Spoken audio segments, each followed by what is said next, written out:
Olá, meus queridos colegas homeopatas. Hoje nós vamos falar um pouco dos fundamentos, o que há de mais básico em torno da análise de polaridade, de onde ela veio, quais os princípios que a regem, a fim de que, se a gente for usar uma ferramenta, a gente tenha razoável conhecimento de como ela foi construída e de onde que essa ferramenta vem. Então, o trabalho foi desenvolvido pelo Dr. Heiner Frey e eu tenho contato com ele me autorizou a utilizar um pouco do material, traduzir, por isso nós estamos compartilhando com vocês essa apresentação que foi feita a partir da introdução que o próprio Dr. Heiner Frey, que desenvolveu a análise de polaridade, fez para nós. Então, o que é a análise de polaridade? Então, basicamente, a análise de polaridade é um método de repertorização.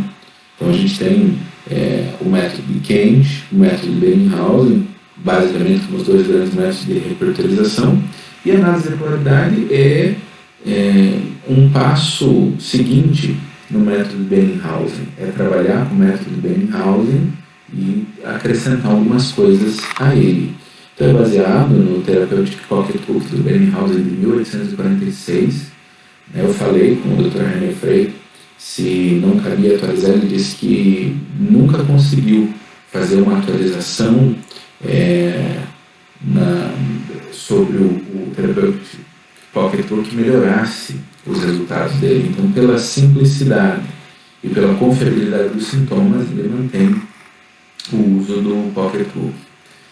Permite uma hierarquização dos sintomas específica, valorizando os sintomas que são polares, e já vou explicar o que eles são, e uma análise a partir daquele resultado, daquela tabela que surge da repertorização. Ele permite, então, que a gente faça uma seleção de medicamento que é precisa e reprodutiva, que é sempre o que a gente quer, Com a homeopatia, a gente sabe como é difícil, colocar numa sala para ver um caso, discutir um caso, 10 homeopatas. Vai ser muito comum sair com 8, 10 médios diferentes e todos com certo embasamento. Então, a gente precisa que seja preciso e que seja reprodutível também, que possa ser aprendível, coloquei entre aspas essa palavra, que a gente consiga aprender e consiga ensinar com relativa facilidade, como é a análise de polaridade. E o Frey mesmo tem alguns trabalhos disponíveis no PubMed, e ele mostra uma solução de 80-85% dos problemas com homeopatia usando análise de polaridade. E uma outra grande virtude da análise de polaridade, e que é muito útil nesse contexto que a gente está de lidar com a pandemia, é que ela é aplicável de uma maneira mais ágil, mais rápido, fazer a tomada de caso, buscando pelos sintomas polares, valorizando os sintomas polares e fazendo a análise a partir daí. Quais são os elementos principais? Então, a análise de polaridade tem como pilar os sintomas polares que podem ser vistos nas modalidades. Então, recapitulando bem rapidamente, são os 4 P's do método Bellinghausen, sensação, localização, modalidade e os concomitantes, e a modalidade que pode ser dividida, e que vai dar origem ao heptâmero do Bellinghausen. Então, as modalidades são os sintomas mais finos, aliás, são as características mais finas do sintoma que o paciente traz. E algumas modalidades são polares. O que isso quer dizer? Quer dizer que elas comportam polos opostos. Então, ou um paciente melhora pelo calor, ou ele piora pelo calor. Ou ele é indiferente ao calor, mas se ele tem o sintoma melhora pelo calor, você pode admitir o oposto, piora pelo calor. Melhora pelo frio, piora pelo frio. Tem um aumento na sede, tem ausência de sede. Tem um aumento no apetite, tem ausência de apetite. Melhora pelo movimento, piora pelo movimento. Então, os sintomas polares,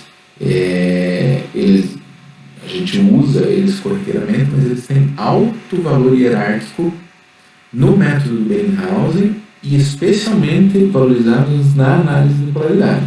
Como é que o Bellinghausen usava isso? Na sua conhecida contraindicação. Então, se um paciente Por exemplo, tem um quadro clínico que lembra o quadro clínico de arsênico, mas ele melhora pelo frio. Bellinghausen dizia que não cabe usar arsênico nesse caso, porque arsênico piora pelo frio. Então, melhorar pelo frio é uma situação que não é cabível, contraindica o medicamento. Então, veja no nosso contexto do Covid, né, se o paciente tem uma tosse que melhora no frio, não cabe dar arsênico para esse paciente. Não, um vento geladinho, ar-condicionado me ajuda, alivia minha tosse. Não cabe pensar em arsênico segundo o método de Bellinghausen, que é aproveitado pela análise de qualidade. Então, as contraindicações. Quando você tem um sintoma polar e o medicamento é muito forte num determinado polo, se o paciente apresenta sintomas no outro polo, esse medicamento está contraindicado para esse paciente. E o que o Frey acrescentou é que esses sintomas polares, mesmo que não apresentem uma contraindicação, eles vão somando a diferença de polaridade. Então, aquilo que é muito forte no remédio vai sendo pontuado e vai sendo descontado a polaridade oposta. Já vou mostrar isso numa tabela, vai ficar bem claro, bem mais fácil para todo mundo conseguir entender. Então, o Bellinghausen foi o primeiro a introduzir, ele fez o primeiro repertório utilizado amplamente, né? Mas ele traz o contexto de graduação, e a graduação do método de Bellinghausen era colocada da seguinte maneira: tinha um ponto, então o remédio entrava em primeiro grau no sintoma se ele aparecesse ocasionalmente numa experimentação. Então ele está ali quase que provisoriamente no repertório para ver se ele é confirmado em novas experimentações ou no uso clínico, né, nos resultados clínicos que ele obedece. No segundo grau estão os sintomas que aparecem frequentemente nas experimentações. Então esse já é uma característica atribuível mais facilmente ao medicamento e ao seu potencial curativo. Agora, ele passa para o terceiro grau quando ele demonstra potencial curativo. Então, Bellinghausen era muito clínico, muito da prática, muito observador, e, para além das experimentações, ele considerava o remédio forte naqueles sintomas, se não só aparecesse nos experimentadores, mas curasse pacientes clinicamente. Daí vem o terceiro, quarto e quinto graus, que é cura clinicamente eventualmente, cura clinicamente frequentemente e cura clinicamente quase que universalmente aquele sintoma. Esse quinto grau, 5 pontos na graduação de Bellinghausen, é relativamente raro, como você pode imaginar, né? Os nossos medicamentos homeopáticos dificilmente vão ter essa característica que faz com que ele se torne quase que maior do que a apresentação da doença. O sintoma é tão forte que ele representa a apresentação de toda a doença e pode ser tomado como curativo quando ele aparece naquele paciente. Então são poucos os sintomas polares que têm 5 pontos na graduação de Bellinghausen. Então ele trouxe esse contexto de contradição, que é quando você vai escolher o medicamento, ver se entre o quadro clínico do paciente e o gênio do medicamento era determinado por aqueles sintomas nos quais ele tinha muita pontuação, casavam. Né? Então, se houvesse aí uma discussão, uma contradição, ele dizia que estava contraindicado. E todas as contraindicações só eram possíveis se o sintoma fosse polar, se tivesse o polo oposto. Né? Então, se você pega um sintoma que não é polar, como se a gente for olhar a localização, uma determinada localização muito específica, a retroorbitária, tá, não tem outro polo. Né? Se é retroorbitária, é retroorbitário. Então não tem como eu contraindicar por uma localização. Então os sintomas polares, eles são os que têm os opostos. Então a gente deu alguns exemplos já: sede, ausência de sede, agravo pelo frio, melhora pelo frio, desejo de ar aberto e aversão ao ar aberto. Aqui a gente pode ter um erro intelectivo, né? Se a gente considerar que o contrário de agrava pelo frio é agrava pelo calor. Não, tem remédios que agravam tanto pelo frio como pelo calor. O contrário de agrava pelo frio, o polo oposto é melhora pelo frio. Então, isso só para a gente ter o desejo de estar no ambiente fechado, é o contrário da aversão a estar no ambiente fechado, e não necessariamente do desejo de estar em ar aberto. embora no terapêutico pocketbook haja uma sobreposição universal desses sintomas.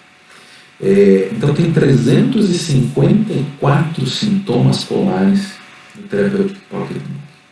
Como é que a gente pode tentar utilizá-los na nossa prática? Então, primeira coisa que dá grande confiabilidade, por isso dá potencial hierárquico para os sintomas polares, é que tem muito pouca confusão.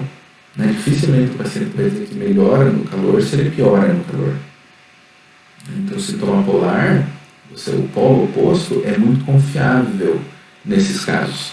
Né? Um remédio pode cobrir os dois polos, claro, se a gente for olhar no repertório, frequentemente o remédio aparece nos dois polos. Mas dificilmente ele vai aparecer curando clinicamente, ele vai aparecer no terceiro, quarto ou quinto grau nos dois polos. Pelo menos no terapêutico pocketbook, com todos os acrescentamentos que vieram depois, num repertório desses sinóticos grandes que a gente tem hoje em dia, isso vai ser bem frequente. Mas no terapêutico pocketbook não. São raros os sintomas que têm graduação 3, 4 ou 5 nos dois polos. Raríssimos, diga-se de passagem. Tá? Então é claro que a distribuição numa experimentação e na comprovação clínica pode apresentar que o remédio puxa mais, pode se manifestar tanto com sede como na ausência de sede, conforme você vê nesse gráfico. Mas geralmente ele vai ter um corte. Então, nesse corte fica claro que o gênero do medicamento é a ausência de sede. Alguns experimentadores podem experimentar sede. E a hipótese do Rainer Frey é que é um pouco de idiosincrasia, né? Tem a ver com aquele experimentador em relação com aquele remédio, por isso que surge um determinado sintoma. Mas, de fato, não faz parte do gênero daquele medicamento. E se curar vai ser uma exceção, vai ser uma eventualidade, não é uma coisa que seja reprodutível clinicamente. Porque sempre tem aquela pessoa, né, que tem um caso para contar, não, mas a gente tinha um paciente com pulsatila, pulsatila não é para ter sede, né, quando está com febre, quando está doente, tem ausência de sede. Eu tenho um paciente com pulsatila, ele tinha muita sede e ele melhorou com pulsatila. Claro que pode acontecer, mas vai ser exceção. Via de regra, as contraindicações têm que ser respeitadas mesmo. Pela nossa parte, elas são o primeiro guia. E daí, obviamente, conforme vai evoluindo, a gente vai trabalhando com o paciente e vai enxergando diferentes coisas. Então, a diferença de polaridade, que é o conceito novo que o Rainer Frey traz, é criado justamente deduzindo da pontuação que ele tem naquele sintoma a pontuação do sintoma oposto. Agora, vamos ter que olhar no gráfico mesmo, porque isso é calculado eletronicamente. Então, tem como fazer uma planilhazinha, põe lá a pontuação do polo apresentado pelo paciente e desconta o polo oposto. O programa Radaropus tem essa ferramenta, mas o Rainer Frey desenvolveu uma ferramenta que está disponível gratuitamente para nós aqui no Brasil. Ela está com uma versão em português em teste, mas que deve sair bem logo, mas tem em espanhol e em inglês disponível. A gente oportunamente vai entrar no site, mostrar como é que se cadastra e tudo mais. Então, mas o que ele dá quando a gente coloca lá os sintomas é um gráfico como esse que vocês podem ver. Então, circulado em verde estão os valores do grau daquele sintoma naquele remédio. Então você vê na primeira coluna a beladona, né? Então você vê ali os sintomas que tem o P do lado são os polares. Então 3, 4, 4, 3, 3, 3 e 5. Né? Então isso dá 25 pontos. Daí tem dois sintomas não polares embaixo ali, que você vê paralisia de um lado só e agrava enquanto está bebendo. E debaixo da linha vermelha, o sistema automaticamente coloca para os sintomas polares os seus opostos e a graduação.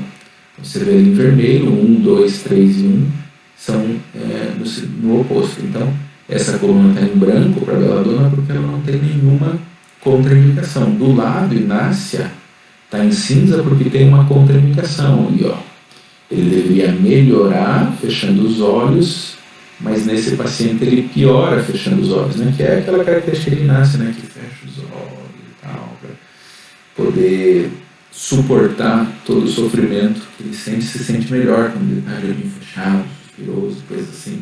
E esse paciente piorava quando estava de olhos fechados. Então, por isso era uma contraindicação.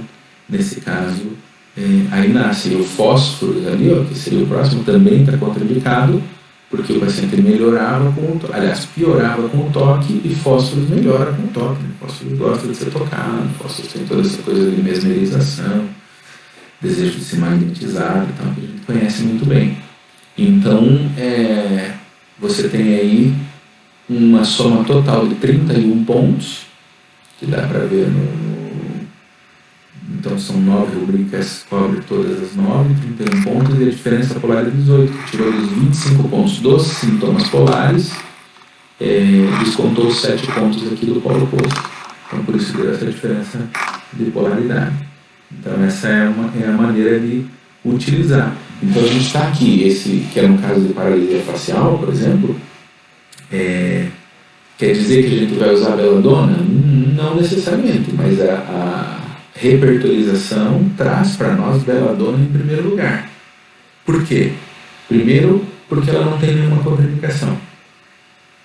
Segundo, porque ela cobre todos os sintomas. Então a universalidade é o segundo critério na análise de polaridade. E terceiro, porque daí ela tem uma maior diferença de polaridade. Então a diferença de polaridade de beladona não é muito maior do que a de epar-sulfuro, que você vê ali na quarta coluna, que não tem nenhuma contraindicação, também tem 17 de diferença de polaridade, contra 18 da beladona. Então a gente sabe que matematicamente não dá para diferenciar uma coisa da outra, mas epar-sulfuro não cobre todos os sintomas. Ainda assim, o recomendável fazer num caso como esse, quando você tem 2, 3, 4 elementos, é como a gente faz com qualquer repertorização. É ir à matéria médica e buscar a concordância dos sintomas. E beladona é um remédio que tem paralisia facial muito presente, o que não acontece com epar-sulfuro, aí o segundo que está nessa lista. Então, beladona foi o remédio escolhido e curou esse paciente rapidamente. Então, esse é o princípio geral da análise de polaridade. É buscar os sintomas polares, dar destaque, valor a esses sintomas polares. Se conseguir repertorizar só com sintomas polares, é uma opção, mas se não houver sintomas polares suficientes, ou se os sintomas polares derem muitos medicamentos, aí acrescentar sintomas não polares, mas sempre o veredito é dado pela confirmação na matéria médica.